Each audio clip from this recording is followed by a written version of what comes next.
சிந்திப்போமே. 1800 கலைசை தானு நீ இறையாய் இருந்தனையே. ஸ்ரீ மாதவ சிவஞான சுவாமிகள் விளக்குகிறார்.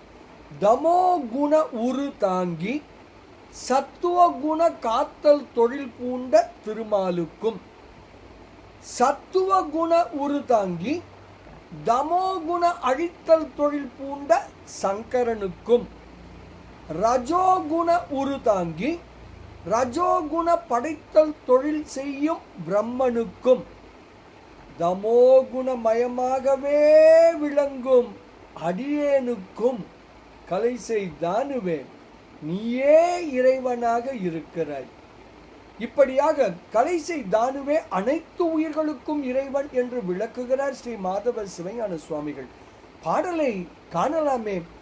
தமோ குணத்தினில் திரு உரு தரித்து சத்துவ தொழில் பூண்ட நாரணர்க்கும், தமோ குண தொழில் அழிப்பினை பூண்டு சத்துவத்து உரு தரித்த சங்கரர்க்கும், தமோ குணத்து உராது ராசதத்து உருவம் தாங்கி அக்குண தொழில் உறும் அயர்க்கும், தமோமயத்தினில் தமிய நாம் கலைசை தானு நீ இறையாய் இருந்தனையே என்று ஸ்ரீ மாதவ சிவஞான சுவாமிகள் தனது கலைசை 10 அந்தாதி எனும் அற்புத நூலின் 32வது திருப்பாடலில் மிக தெளிவாக விளக்குகிறார்.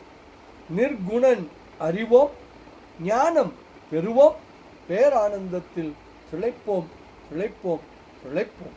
இனிய வணக்கம். சிவாய நம.